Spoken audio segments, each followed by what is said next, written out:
Welcome to this week's Mindset Call. Our theme this week is imposter syndrome.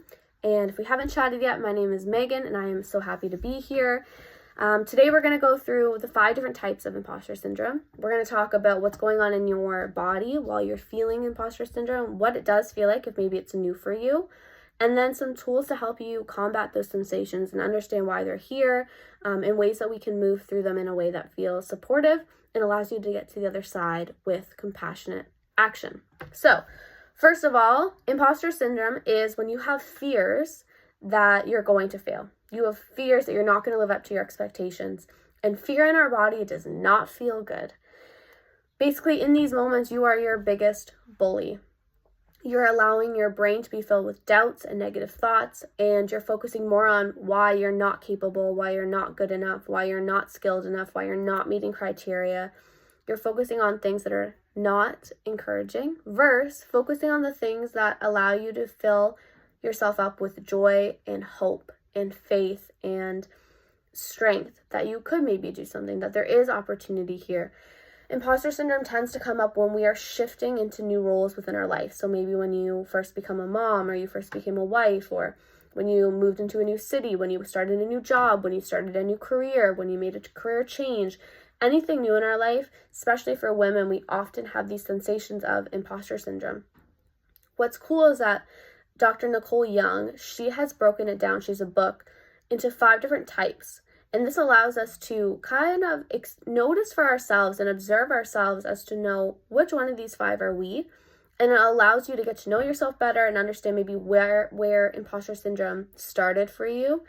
Generally, our inner child parts are coming through here with imposter syndrome. And so I want to get into these 5 types first, and then we'll get into some additional support. So the first one is the superhero syndrome. So superhero is when you are trying to prove to yourself that you won't fail. And at first that feels like a good thing, but generally speaking, when you're putting so much effort into proving that you're not an imposter, there's a chance you're moving too fast. There's a chance that you are doing literally anything, including putting your mental health at a detriment, not having any boundaries, doing things that aren't really serving you just to prove to yourself and to prove to others. And we don't need to be a superhero to everybody. And it's really unhealthy to believe that we can be, right? We need each other. We need community because we all come to the table with different skill sets and different opportunities and different strengths, and so we need each other. The next one is perfectionism. A perfectionist feels like they put the highest expectations on themselves, and we probably all know a perfectionist in our life, that even if they get 99% done, if they fulfill 99% of their expectations, that 1% feels like a failure to them. And so you could look at someone and be like, well, you've done this and this and this, and you're so good at this, this, and this, but they still feel like they're failing. And that's when the imposter syndrome is up for them. Number 3 is the expert. This is someone who loves information, they love research, they love learning everything they can. But there's one thing about learning, and then there's something else about doing.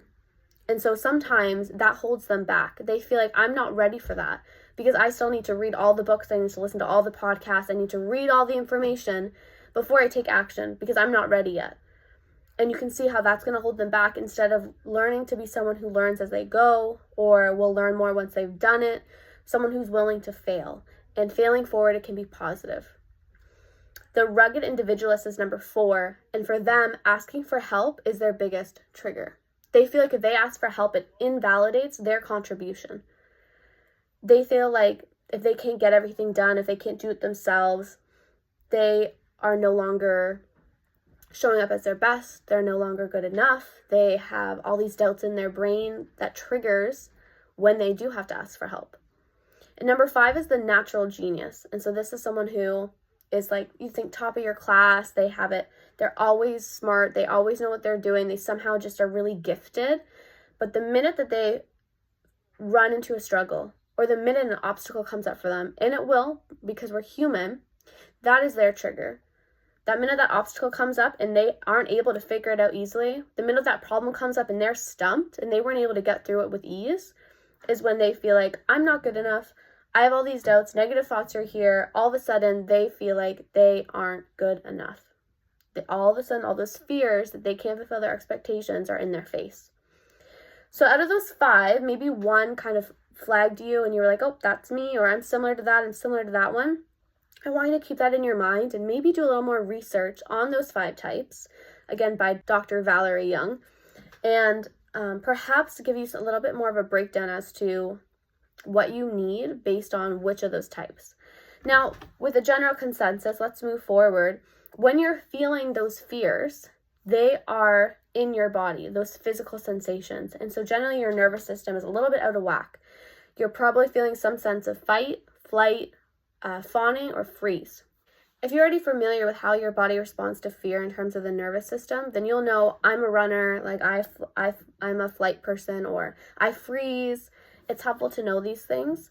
But if you don't, it's okay. It's just nice to acknowledge that your body is responding to the fear that you have of not showing up and living up to your expectations. And it's your body's way of keeping you safe. Even all those doubts, all those negative thoughts, it's your body's way of saying that you're not safe. We have to stay where we are. We can't move forward. And it's our job then to build up that mental stamina, that mental confidence that we can move forward. So the first thing to do here is to soothe the body, because it's hard to move forward if our body's in freeze. It's hard to move forward if we're procrastinating in fight mode. Like, we have to really acknowledge the physical state of the body so that we can move forward with ease. Otherwise, we're just going to stay stumped for what feels like a long time. Soothing our body is the fun part. It's where we get to mother ourselves. So perhaps that means you give yourself a nice bath, or you go to bed early, or you make yourself your favorite dinner, or maybe you cuddle up with the kids on the couch and give yourself that time to just feel that love and appreciation for what you have. Soothing the physical body is whatever makes your body feel good. It's whatever calms you. And so it doesn't have to be this whole thing, right? It can be something little, but taking the time to be intentional about soothing the body. Next, you get to take compassionate action. Compassionate action is important because you're not moving forward to prove yourself anymore. You're not moving forward in a state of, I have to do this, I have to get there, I have to. You're like all panicked, right? We're moving forward compassionately because now we've taken the time to acknowledge imposter syndrome is here, or whatever feelings are here for you. You've taken time to soothe those sensations in the body. And so you're a little bit more grounded. And now we can move forward with some action to support us. So, what does compassionate action look like? It looks like acknowledging that maybe some ego is here. And it looks like focusing more on what we're good at versus what we're bad at. So an example you can either just list it in your mind if that works for you, or you can use physical paper. Write down a list of all the things that you think you're not good at. And if this is imposter syndrome is up for you based on a certain circumstance and individual moment, then you can be really specific. But if it's just up for you in general and there's not really a particular reason, then you can have a wider bracket that goes on this list. Focus it on all the things you're not good at. And this is where some opportunities for growth are going to come through. So for example, if this is for a job, you're going to say, well, I'm not good at this. I don't have this skill set. I don't know how to use this software, or have never worked in this environment. I don't have this experience. List all those things. If you're moving into a new phase in your life, why do you feel like you're not good enough to make that happen? Why do you feel like you're not good enough to be successful in that chapter of your life? Anything and everything. It's going to be negative. It's going to be messy. Don't worry about it being legible if you're writing it down. Just get it out of your system. From there, you can rip up that paper or burn it or put it in the ground or get rid of it entirely, shred it. Doesn't matter. Get rid of it. Just getting it out of your system and acknowledging that there's some things here that require work. I am human, and these things won't stop me from moving forward because these things are all fixable, doable. I can find some peace within them. They are not things that are going to stop you. On a nice fresh piece of paper or in your head, on a clean slate in your brain, you're going to focus on all the things you're good at. All the experiences that you've had that have taught you lessons, all the people who have supported you, anything in your sphere that has allowed you to be good at something. And I want this to be positive and full of light. It could be little things, big things. It doesn't matter. Like, you're really good at organizing little tedious things. You're really good at Excel sheets. You're really good at emotionally supporting your child. I don't care. Anything good is going to go on that sheet. And that's your ability to hype yourself up and make you feel really good and confident. And again, this is your moment. From there, we want to simplify. if our body's already in this panic state, overwhelm will come probably fairly easily. And so you want to simplify. What can you do to simplify to make your life easier? And can you break these down into little things so that you can notice in your brain that, yep, I did this, yes, I did that, yes, I did that, I called that person, I crossed that thing off. Keep it simple. A journal prompt to help with this. You're going to think about 3 questions. What can you stop? What can you start? And what can you continue? And this can come in terms of the last few days, a week, the last month. The time frame is up to you depending on if you're working on a specific issue or event that is bringing up that imposter syndrome. So, for example, if you're moving into a new job, let's say, what can you stop doing? Well, you can stop scrolling on your phone before you go to bed because it doesn't help with your brain. Or you can stop drinking pop before bed. Then you're going to start. What are you going to start? I'm going to start listening to a podcast on the way to this new job. I'm going to start drinking lemon water in the morning. Like, just positive things that you're going to do to start to support yourself. Maybe it's every time you notice that in your brain that you said something negative to yourself, when you notice it, because sometimes it's unconscious, you're going to say a positive affirmation instead. Again, I don't want a list of 12 things that you're going to start and 12 things you're going to stop. I want it to be simple. Maybe 3 things, and these are needle moving things. Things that are going to get you where you need to go, that are going to make you feel better. And the last thing you're going to do is, what can you continue? So what are you already doing right now? And I bet there's a pile of things that you're doing right now that are working, that are going good. You're in this group. You're doing these workouts. You're being mindful of your nutrition. You're drinking Shakeology. Like, you're checking in.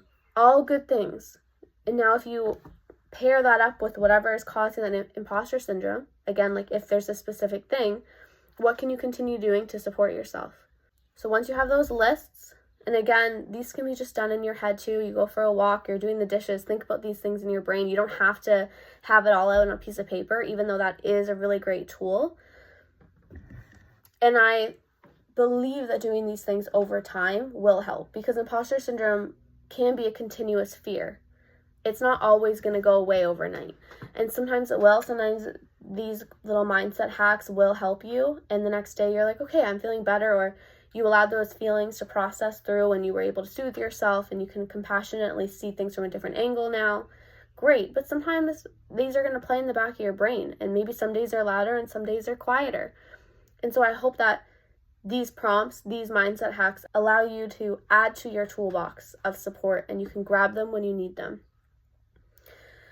And so that's imposter syndrome, something we all experience. You're not alone in this. If this is like your main thing that you're struggling with right now, drop it in the comments and share. And I'm happy to share any other resources that I find if you need them. And I hope you guys have an awesome rest of your day. And thanks for hanging out with me.